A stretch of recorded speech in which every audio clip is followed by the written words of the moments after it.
할렐루야. 사랑하는 여러분 반갑습니다. 잘 오셨습니다.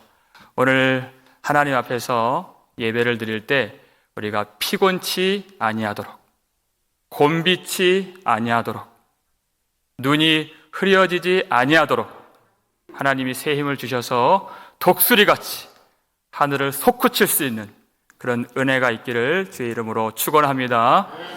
오늘 고넬료의 사람들과 베드로가 드디어 만나는 장면이에요. 그런데 이것은 사람과 사람이 만나는 일이 아니었습니다. 이 모든 일을 하나님께서 치밀하게 계획해 주셨고 하나님의 능력의 손으로 섭리의 역사로 이 일을 이루어 주신 것입니다. 여러분, 우리는 우리의 가는 길을 우리가 계획하는 사람들이 아니에요. 우리의 인생의 미래가 어떻게 될까 우리가 고민하는 사람들이 절대 아닙니다. 베드로가 성령에 이끌려서 룻다로 가게 되었습니다. 어떤 계획이 있어서 간 것이 아니라 하나님이 그를 인도해 주신 것이에요. 그리고 다비다라는 성도의 죽음을 통해서 그를 욥바로 인도해 주셨어요.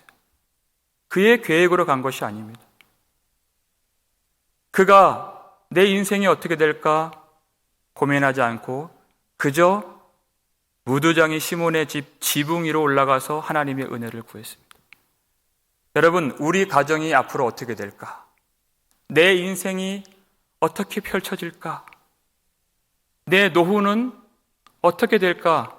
여러분, 그것은 하나님이 우리에게 주신 그런 짐이 아닌 것입니다. 절대 우리는 근심하거나 두려워하거나 염려하거나 걱정하지 말라고 주님 말씀하셨습니다. 우리에게 주신 의무는 모든 일에 그랬어요. 모든 일에 기도와 간구만이 하나님이 우리에게 주신 의무요, 우리가 살아갈 내용이 되는 것이에요. 빌립보서 4장 6절 7절 함께 읽겠습니다. 아무것도 염려하지 말고 다만 모든 일에 기도와 간구로 너희 구할 것을 감사함으로 하나님께 아뢰라. 그리하면 모든 지각에 뛰어난 하나님의 평강이 그리스도 예수 안에서 너희 마음과 생각을 지키시리라. 아멘. 아무것도 염려하지 아니하고 다만 모든 일에 그랬어요. 평안할 때에만 하나님이 우리를 인도해 주시는 것이 아닙니다. 모든 일을 다 주님께 맡기며 기도하고 간구하는 것입니다. 이미 받은 줄로 믿고 인도해 주심을 감사함으로 하나님께 아뢰면 지각에 뛰어나신 하나님의 평강이 그랬어요.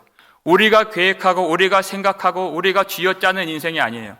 지각에 뛰어난 하나님의 평강이 그리스도 예수 안에서 우리의 마음과 생각을 지키시고 우리의 길을 인도해 주신다는 것입니다. 우리가 고민하고 우리가 생각하고 우리가 계획을 짜는 것이 아니에요. 다만 주님께서 주신 말씀을 따라서 우리의 기도의 처소로 베드로가 그 무두장의 시몬의 집 지붕 위에 올라갔던 것처럼 우리도 그 기도의 자리로 올라가면 하나님께서 우리의 길을 지도해 주시는 음성을 이 밤에 듣게 될 줄을 믿으시길 바랍니다. 우리 인생을 보면은 광야 한복판에 선 것처럼 길이 보이지 않아요.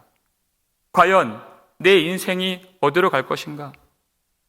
도무지 지혜가 나질 않습니다. 앞이 너무 캄캄할 때가 많이 있어요.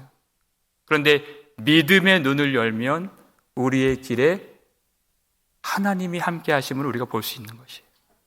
신명기 1장 33절입니다. 읽겠습니다.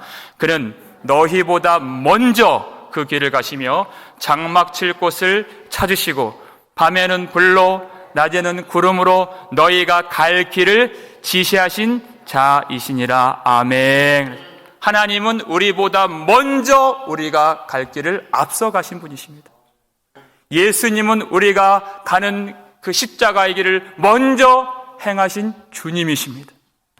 그래서 밤에는 불로써 낮에는 구름으로써 우리를 인도해 주시고 목자 되신 주님께서 먼저 가셔서 우리가 쉴 만한 푸른 초장이 어디인가, 우리가 물을 마실 수 있는 그 물가가 어디인가를 정확하게 하시고 우리의 길을 지시하시고 가르쳐 주시고 인도해 주신다는 것이에요.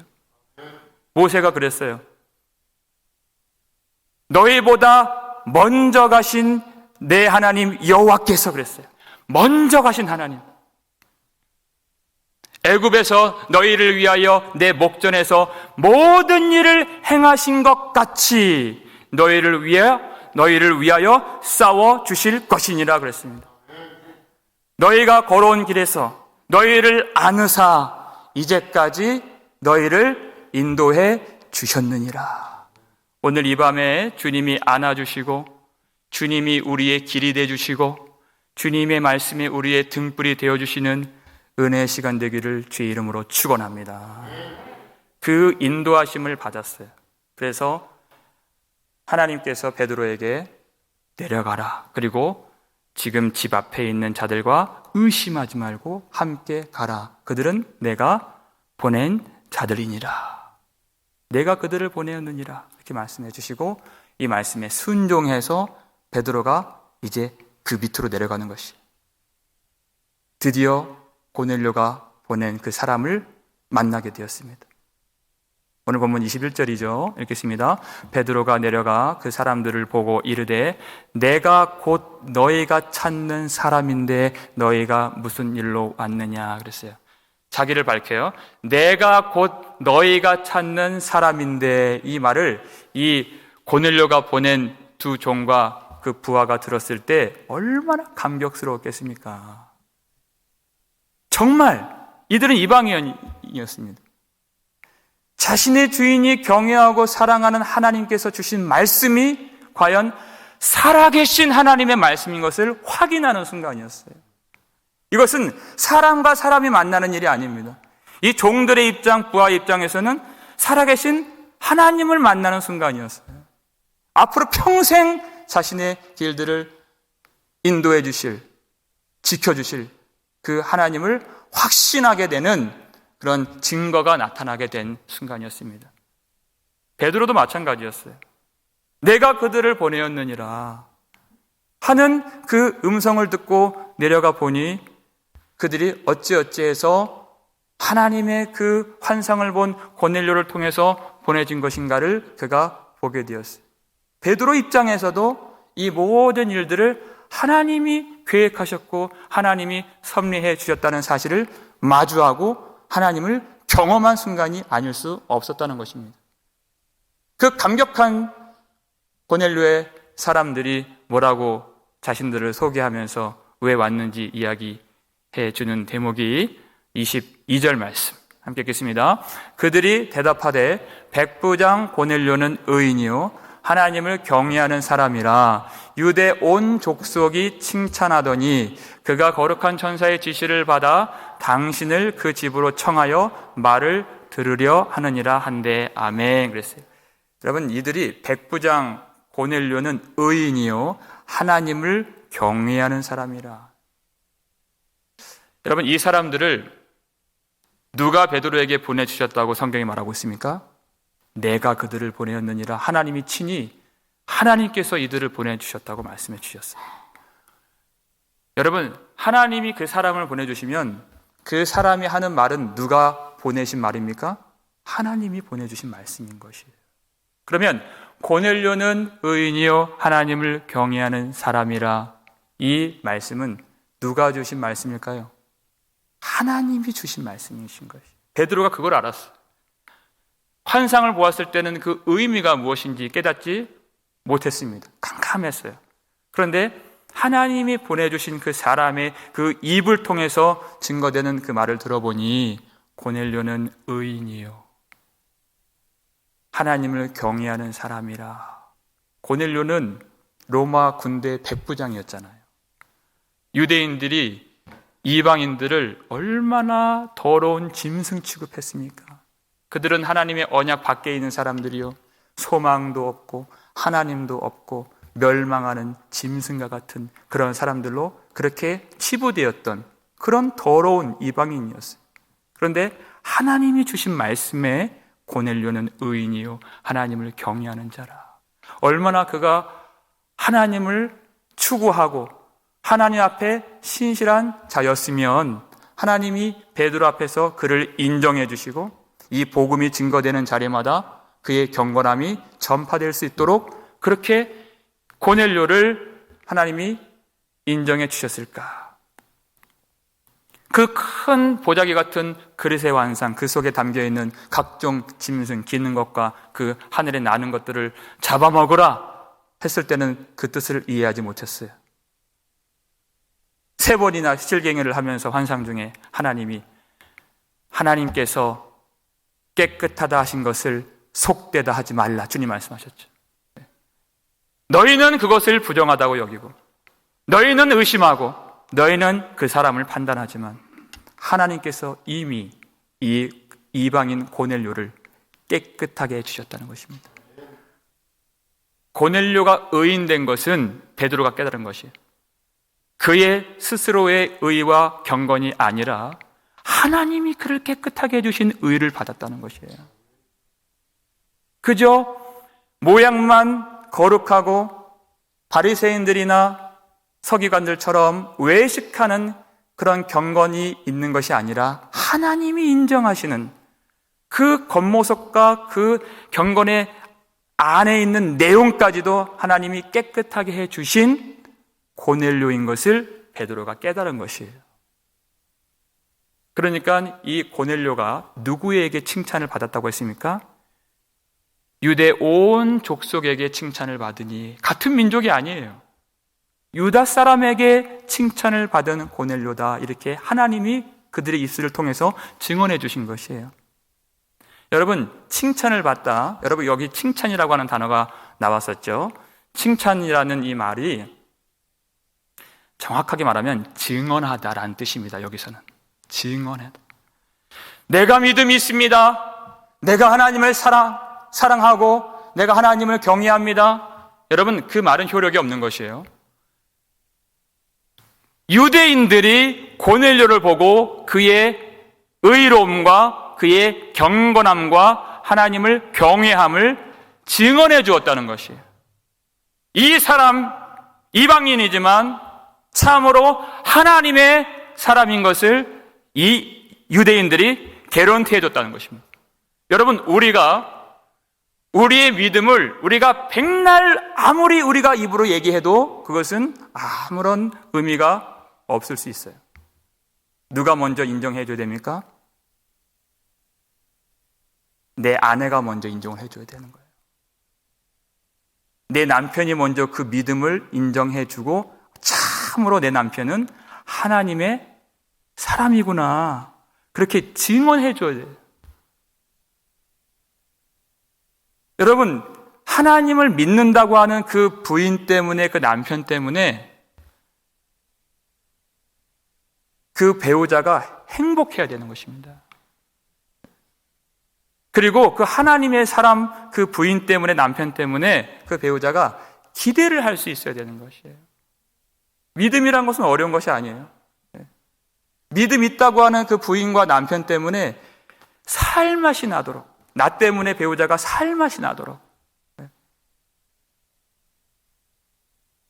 그런데 이것을 들으면 나는 결혼 잘못한 것 같다. 나는 이거 아닌가 보다. 이렇게 느끼라는 말이 아니에요. 내 배우자 때문에 내가 행복하지 않다고 판단하는 것이 아니라 내가 과연 그런 배우자인가를 나를 보라는 것이에요. 그러니까 내 배우자를 볼 때는 주님 말씀하셨잖아요. 의심하지 말고 함께 가라 하셨잖아요. 제가 설명드렸어요. 의심하다는 말이 판단하다는 뜻이에요. 그러니까 판단하지 말고 함께 가라. 내가 은혜가 충만하면 나는 선과 악을 구분하지 않고 오직 예수 그리스도만 보여요. 그러니까 어떤 사람을 봐도 하나님의 은혜가 충만하여서 판단하지 아니하는 복을 받은 것이에요. 그러면 과연 나는 내 배우자와 내 아이들과 내 이웃 사람에게 참 살맛나게 하는 사람인가? 참 기대를 하게끔 만들어주는 사람인가? 행복하게 하는 사람인가? 그렇게 내 믿음을 증언해 주도록 내가 살고 있는가? 그것을 보라는 것이, 나 자신을. 초대교회 사람들에게는 그와 같은 믿음이 있었습니다. 경건함이 있었어요. 이 사도행전의 이 뿌리와 같은 그 말씀이 사도행전 2장 46절, 47절에 나오죠. 함께 읽겠습니다. 날마다 마음을 같이하여 성전에 모이기를 힘쓰고 집에서 떡을 떼며 기쁨과 순전한 마음으로 음식을 먹고 하나님을 찬미하며 또 온 백성에게 칭송을 받으니 주께서 구원받는 사람을 날마다 더하게 하시니라. 아멘. 이랬어요. 이 초대교회 성도들로 통하여서 이들로 말미암아 하나님께 찬양하는 이들의 예배가 이 교회 울타리를 넘어서 온 백성에게 칭송받는, 인정받는, 그들이 참으로 이 사람들, 이 교회는 하나님의 백성이라고 증언이 흘러나오는 그와 같은 믿음을 가질 때 구원받는 사람을 날마다 더하게 주님이 만들어주시고 성령의 역사가 나타나게 되었다는 것입니다. 여러분, 그 첫 번째가 무엇이에요? 날마다 마음을 같이하여 성전에 모이기를 힘쓰고, 그렇게 얘기했어요. 날마다 성전에 모이기를 힘썼다. 여러분, 요 사이에 이 코로나 바이러스 이후에 이 포스트 코로나 19 이 시대에 어떻게 될 것인가에 대한 보고서가 참 많이 나와 있어요. 많은 그런 조사들이 나와 있습니다. 설문조사를 해보니까 코로나 바이러스가 끝나더라도 나는 교회를 나가지 않겠습니다. 그렇게 대답한 사람들이 굉장히 많다는 것이에요. 마지막 시대가 될수록 마음을 같이하여 성전에 모이기를 힘쓰지 않는다는 것이에요. 성전에 모이는 것은요, 힘쓰라 하셨습니다. 여러분. 힘을 들이지 아니하면 모일 수가 없는 것이에요. 여러분. 이 시대가 그렇게 만들어주고 있습니다. 점점 마음에서 하나님을 굳건하게 의지하는 그 마음의 결속들이 해이해지고 있다는 것이에요. 정말 절실하게 주님을 찾지 않는 그 시대가 되었다는 것입니다.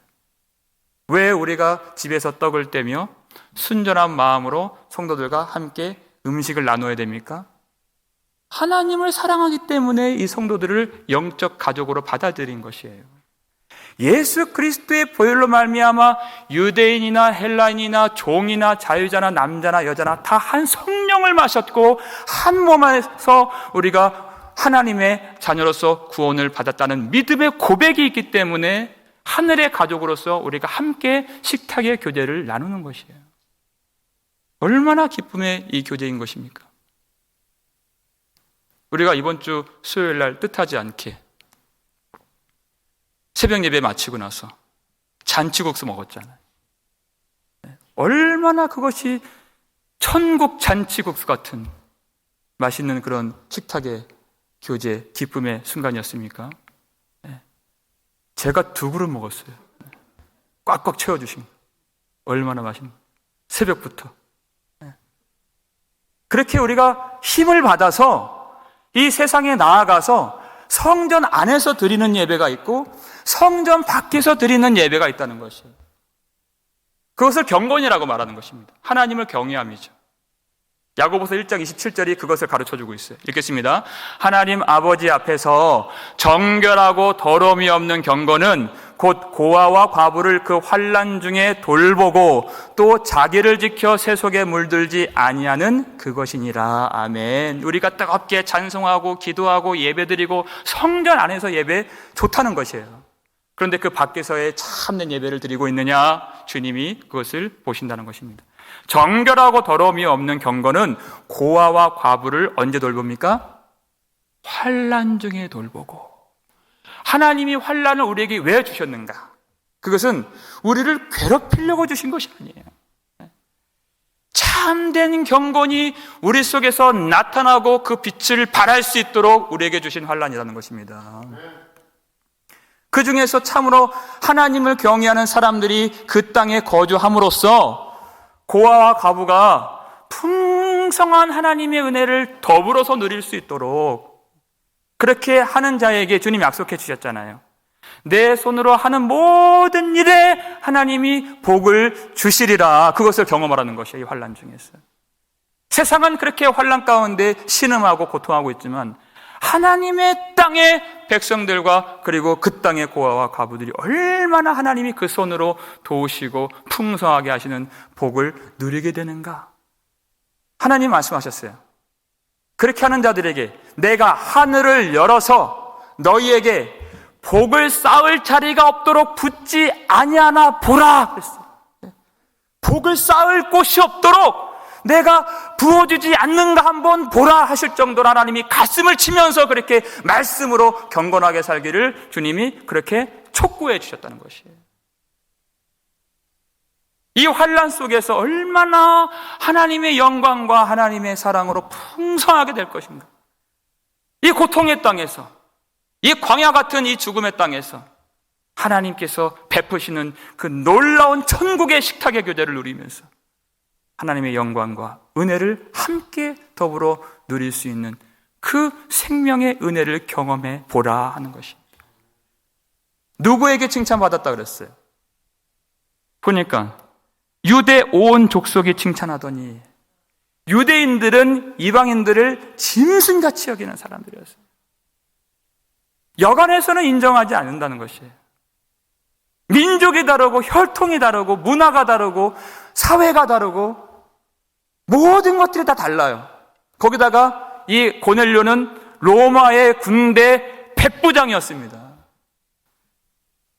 그가 진두지휘하면 100명의 군사를 일으켜서 그 힘을 가지고 로마가 지배하는 땅, 그 식민지 사람들을 학대하고 억압하고 괴롭히고 멸시할 수 있는 그 권세를 가진 고넬료였어요. 그런데 그가 받은 그 힘을 가지고 이 사람들을 학대하는 것이 아니라 고아와 과부를 돌보고 하나님이 주신 힘을 가지고 그들을 잘 살도록 만들어주고 살 소망을 주고 살 맛이 나게 하는 그런 삶을 살았을 때 하나님이 그의 믿음을 인정해 주시고 사람들은 그 사람을 하나님의 사람이라고 증언해 준다는 것입니다. 이같이 너의 빛을 사람 앞에 비치게 하여 그들로 하여금 너의 착한 행실을 보고 너희 하늘에 계신 아버지께 영광을 돌리게 하라. 하나님 말씀이에요. 그래야 그것이 참된 하나님이 인정해 주시는 믿음이라 하는 것입니다. 이 믿음과 경건이 한 몸이 되어서 우리 가운데 회복되는 역사가 일어나기를 주의 이름으로 축복합니다. 그때 베드로가 깨달았습니다. 이 이방인 고넬료를 하나님이 의롭게 만들어주셨구나. 이 사람을 위하여서 하나님이 하늘의 문을 여시고 구원의 길을 이루어 주셨구나. 이 사람이나 나나 똑같이 하나님의 은혜가 임하지 아니하면 다 죄인 될 수밖에 없는 것이구나. 이 사람이나 나나 똑같이 예수 그리스도의 보혈이 아니면 살 수 없는 그런 같은 사람이구나. 그것을 깨닫고 그가 23절 앞부분 보세요. 베드로가 불러들여 유숙하게 하니라. 그들을 집 안에 불러들였다는 것이에요. 여러분 한번 상상해 보세요. 이 집은 무두장이 시몬의 집입니다. 무두장이는 무엇입니까? 항상 죽은 사체를 만지고 짐승의 가죽을 벗기고 그 피와 그 오물을 짜내는 사람들이 그래서 부정하다고 여기는 유대인 중에서 가장 부정한 사람의 집이에요. 그리고 또 유대인들이 봤을 때 가장 멀리하고 싶은 하나님의 멸망의 심판이 떨어졌다고 그들이 생각해 온 이방인들이 그 집 속에 들어가 있는 것입니다. 우리 구주 예수 그리스도, 우리를 위하여서 피 흘리시고 그 육체를 찢으신 주님 안에 거하면, 주님의 보혈을 우리가 믿으면 죄인도 원수도 친구로 변하고 그 머문 땅이 하나님의 은혜와 기쁨과 안식과 사랑이 넘치는 하나님의 나라가 되는 줄 믿으시길 바랍니다. 그래서 불러드린 것이에요. 그리고 그 후반절을 볼까요?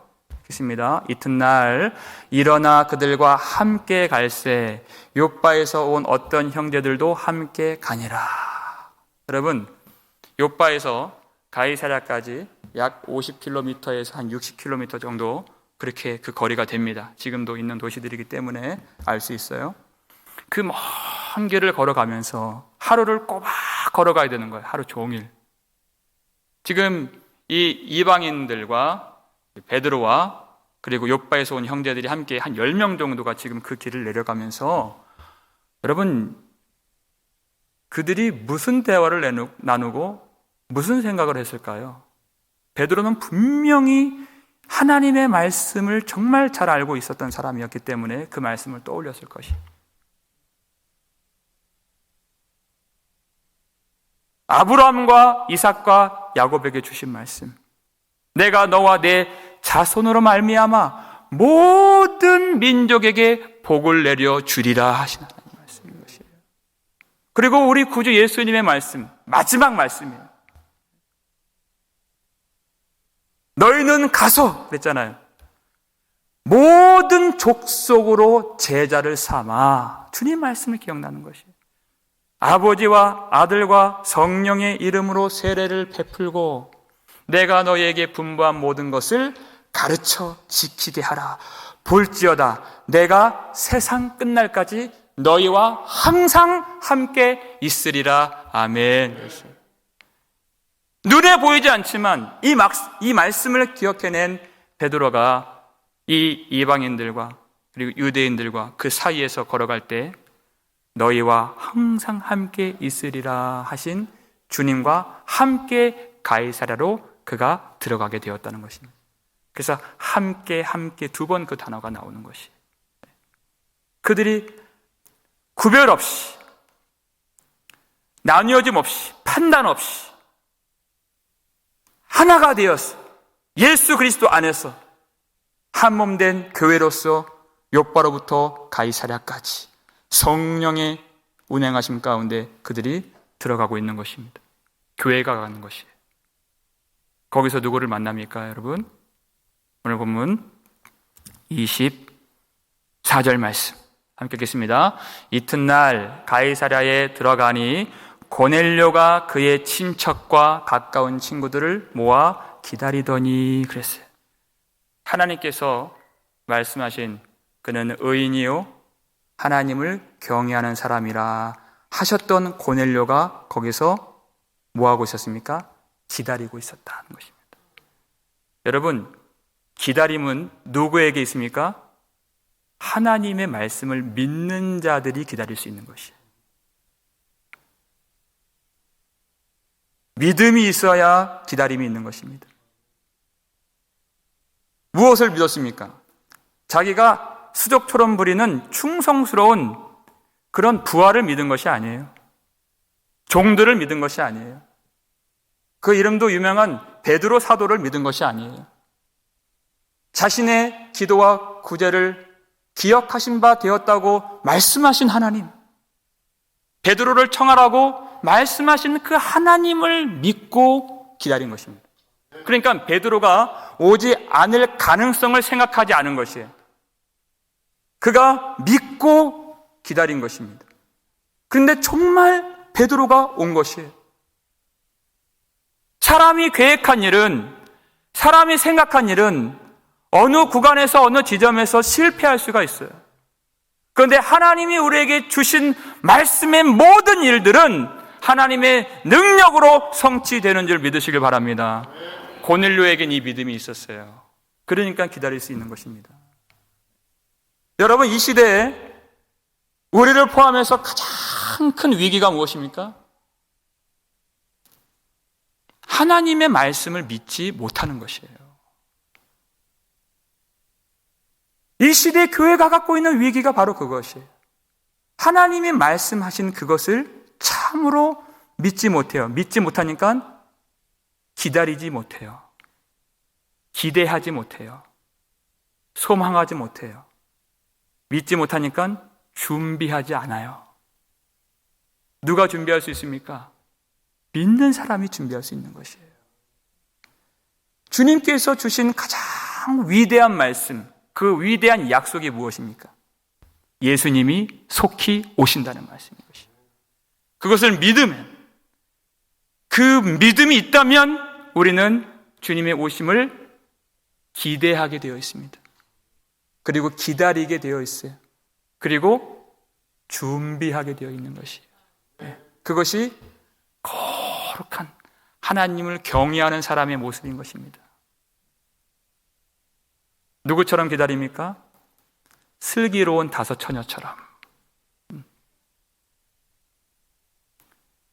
주님이, 신랑이 오신다는 것을 믿기 때문에 기름을 준비했어요. 믿으니까 준비할 수 있었던 것이에요. 그래서 그 슬기 있는 기름을 준비한 이 다섯 처녀는 신랑과 함께 혼인잔치에 들어가고 그리고 문이 닫혔다고 그랬습니다. 근데 들어가지 못한 그 5명의 미련한 처녀라고 그랬어요. 얼마나 미련한지. 주님이 오신다고 하는, 신랑이 오신다고 하는 그 믿음이 있었더라면 아마 기름을 준비했었을 것입니다. 근데 마태복음 25장 보니까 더디 온다 그랬어요, 신랑이. 더디 오니까 그들의 마음이 해이해졌어요. 근데 그들이 등은 갖고 있었다 그랬어요. 처음에는 기다렸던 사람입니다. 그런데 무엇이 없어요? 기름이 없는 것이에요. 믿음이 없다는 것입니다. 신랑이 반드시 오리라 하는 그 믿음이 없고 성령의 기름 부으심이 없으니까 기름을 준비하지 않는 것이에요. 구하지 않는 것이에요. 그 결국은 말로 다 헤아릴 수 없는 그 비참한 그 하나님의 나라에 들어가지 못하는 그 결과를 맺게 되는 것입니다. 우리가 참으로 믿음이 있다는 것, 주님이 보내신 예수 그리스도 하나님의 아들, 참으로 처음이자 마지막에 되시는 그 영광의 구주께서 심판의 주님으로서 우리에게 오시고 우리 모든 성도들을 구원하신다는 확실한 믿음이 있다면 우리는 준비하게 되어 있는 것입니다. 여러분, 고넬료가 믿음을 가지고 준비했을 때 무엇을 준비했느냐? 마지막으로 우리 그걸 살피는 것이, 무엇을 준비했죠? 그가 친척들과 모든 가까운 친구들을 모아서 기다리더니 이렇게 얘기했어요. 하나님께서 베드로를 청하라, 불러오라 그렇게 말씀해 주셨을 때 그것을 믿었더니 그가 보여준 행동이었어요. 그의 모든 친척들과 가까운 친구들, 모든 가족들, 자기가 아는 모든 사람들은 다 불러들인 것입니다. 여러분, 그의 믿음이 기대를 낳고 그의 기대가 이러한 수고를 낳았어요. 여러분, 성경 오늘 본문은 아니지만 10장 44절을 보세요. 10장 44절을 보면 이런 말씀이 나와요. 함께 읽겠습니다. 베드로가 이 말을 할 때 성령이 말씀 듣는 모든 사람에게 내려오시니 아멘 그랬어요. 그가 믿었더니, 그리고 하나님을 경외했더니 그가 소망을 갖게 되었습니다. 구체적으로 어떻게 역사하실지는 몰라요. 하지만 하나님이 분명히 좋은 것을 주실 줄 그가 기대했습니다. 그래서 친척들, 가족들, 친구들을 다 불러 모은 것이에요. 분명히 하나님이 역사하시고 베드로를 청하라 하신 그 이유가 있고 뜻이 있고 섭리가 있고 계획이 있는 줄 그가 믿고 기대했다는 것입니다. 그리고 준비를 했는데 사람들을 불러들인 것이에요. 그것이 하나님이 기뻐하시는 경건의 내용인 것입니다. 그 모인 사람들에게 놀라운 성령의 역사가 이루어지게 된 것입니다. 엘리사 시대 때 엘리사에게는 많은 제자들이 있었습니다. 선지 생도라고 할 수 있는 제자들이 있었는데 그 중 하나가 죽었어요. 근데 그에게는 가족이 있었습니다. 아내가 있었는데 뭐 선지 생도가 얼마나 그 생계에 보탬이 되었겠습니까? 근데 그나마도 없으니까 그 아내가 너무나도 궁핍해진 것이에요. 그래서 먹을 것이 없어서 돈을 꾸었습니다. 돈을 꾸었는데 그 돈을 빌려준 자가 돈을 갚으라고 독촉을 해요. 갚을 것이 없어요. 그랬더니 그 죽은 선지생도 그 아내에게는 남겨진 두 아들이 있었는데 그 주인이 그 아들을 잡아다가 종으로 팔겠다는 것이에요. 도무지 앞길이 보이지 않아서 그 여인이, 과부가 엘리사를 찾아온 것입니다. 그가 하는 말이 나에게는 기름 한 그릇밖에는 아무것도 없나이다. 기름 한 그릇밖에 없다는 것이에요. 그랬더니 엘리사가 그에게 무엇을 명령합니까? 밖으로 나가서 이웃들을 찾아가서 그릇을 빌려오라. 그러는 거예요. 그 말씀이 열왕기하 4장 3절 말씀. 읽겠습니다. 이르되 너는 밖에 나가서 모든 이웃에게 그릇을 빌리라. 빈 그릇을 빌리되 조금 빌리지 말고 그랬어요. 여러분, 조금 빌리지 말라는 것은 얼만큼 빌리라는 것입니까? 많이 빌리라는 것이. 할 수만 있으면 많이 그 그릇을 빌려오라는 것이. 왜냐하면 그 하나밖에 없는 그 기름 그릇에서 기름을 부어줄 것인데, 하나님이 끊임없이 기름을 부어줄 것인데, 많은 그릇을 준비하고 빌려오면 그릇이 준비된 만큼 기름을 부어주리라 하신 것이에요. 그러니까 온 동네 방네 나가서 기름 받을 그릇을, 빈 그릇을 빌려오는 것입니다. 만약에 이 과부가 엘리사를 통해서 주신 하나님의 말씀을 믿지 않았다면, 기대하지 않았다면, 소망을 갖지 못했다면 나가지 않았을 것입니다. 왜 그릇을 빌려오겠습니까? 그 말하기도 구차하죠. 그런데 이 과부는 그 말씀을 믿었어요. 그래서 소망했습니다. 그리고 조금 빌린 것이 아니라 할 수만 있으면 온 동네방네 사방 뛰어다니면서 그 그릇을 빌려온 것이에요. 빌려온 그릇마다 하나님이 채워주시니까, 그릇을 준비한 만큼 하나님이 채워주시니까 그릇을 많이 빌려왔습니다. 그 그릇이 다하니 기름이 그쳤더라, 이 말씀 나오는 것입니다. 하나님이 어떻게 역사하신다는 것입니까?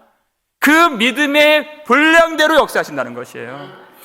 그 믿음 따라 준비한 대로 은혜를 주신다는 것입니다. 그 믿음대로 수고한 자들에게 그 수고를 따라 은혜를 주신다는 것이에요. 고넬료가 그 믿음이 있었어요. 분명히 하나님이 좋은 것을 주시리라, 성령을 주시리라, 이 믿음이 있으니까 그 비고 빈 심령, 그 빈 그릇들 낸 사람들을 불러오는 것이에요. 자기 가족들. 그러니까 그 비고 빈 심령의 하나님이 처음에는 기름 그릇이 하나밖에 없었어요. 고넬료죠. 그런데 그 그릇을 통해서 하나님이 부어주시면 또 채워지고, 부어주시면 또 채워지고, 하나님이 믿음의 분량대로, 수고한 대로, 준비한 대로, 데리고 온 대로 하나님이 놀랍게 성령 역사를 부어주셨다는 것입니다. 우리에게 그 믿음이 있어야 하는 것입니다. 정말 우리가 하나님을 기대한다면, 정말 주님을 우리가 사랑한다면, 그리고 주님을 소망한다면, 주님이 우리 인생 가운데 좋은 것을 주실 줄 우리가 믿는다면 우리는 이렇게 할 수 있어야 되는 것이에요. 여러분, 고넬료가 구제하는 사람이었잖아요. 물질적으로도 구제를 한 것이 사랑이었다면, 경건이었다면, 그 영혼을 죄에서 속량함 받도록 그 영혼을 구제하는 일은 얼마나 큰 사랑이겠습니까? 하나님을 경외하는 믿음이 있으니 가족과 친척들을 참으로 사랑하는 것이에요. 하나님을 소망하는 믿음이 있으니 이웃들을 참으로 사랑하는 길을 그가 알고 있었다는 것이에요. 내가 돈을 벌어다 주고 굶지 않도록 해주는 것도 큰 사랑이죠. 의무죠. 근데 그것으로 우리가 다 했다고 말할 수 없습니다. 참으로 성령의 기름 부으심이 그 비고 빈 그릇된 심령에 부어질 수 있도록 그들을 데리고 오는 것이, 그 수고와 그 인내와 그 노력과 그 기대와 그 소망과 그 준비함을 따라서 생명의 역사를 이루어 주실 줄 믿으시길 바랍니다. 모아서 기다리더니, 모아서 기다리더니. 우리에게 주신 마지막 말씀, 히브리서 10장 24절, 25절. 이 마지막 때 우리가 반드시 마음에 새겨야 할 말씀입니다. 읽겠습니다. 서로 돌아보아 사랑과 선행을 격려하며 모이기를 패하는 어떤 사람들의 습관과 같이 하지 말고 오직 권하여 그날이 가까움을 볼수록 더욱 그리하자. 아멘. 하나님은 정확하게 이때를 예견해 놓으셨습니다. 서로 돌아보았어. 육적으로, 물질적으로 돌아보는 것도 큰 사랑이지만 우리 영적으로 서로 돌아보는 것이에요. 그래서 사랑이 일어날 수 있도록 그 선행을 격려하라고 그랬습니다. 사랑은요, 말과 혀로만 사랑하는 것이 아니라 행함과 진실함으로 사랑하자 그랬습니다. 선행이 있어야 되는 것이에요. 노력이 있어야 되고, 수고가 있어야 되고, 준비가 있어야 되고, 동네 방네 뛰어다니면서 그들을 하나님의 성령의 은혜가 가득 임하는 그 자리로 불러들이는 위로가 있고 권면이 있고 부지런한 발걸음이 있어야 되는 것이에요. 그때 하나님이 역사해 주신다는 것입니다. 그 선행이 일어날 수 있도록 어떻게 하면 이 성도들이 참으로 하나님의 은혜를 경험할 수 있을까? 어떻게 이 험난한 이 시대에서 환난의 때 능력으로 일어나서 주님을 섬기며 믿음으로 끝까지 승리할 수 있을까? 그렇게 우리가 영혼을 돌보며 선행을 격려하면서 한 사람 한 사람 만나면서 그렇게 우리가 가진 기대와 소망을 따라서 수고하고 헌신하고 노력하고 뛰어다니면 이 험난한 환난의 때를 능력으로 이기게 해 주실 줄 믿음으로 받기를 바랍니다. 믿으시길 바랍니다. 하나님이 그렇게 해주신다는 것이에요. 말세가 되니까 정말 모이기를 패하는 사람들이 나타나게 됩니다. 악한 마귀가 얼마나 하나님의 백성들이 예수 그리스도의 이름으로 보혈의 능력 안에서 모이는 것을 그렇게 방해하고 회방하는가. 성도들은 그것을 알고 있기 때문에 그날이 가까움을 볼수록 더욱 그리하자 그랬어요.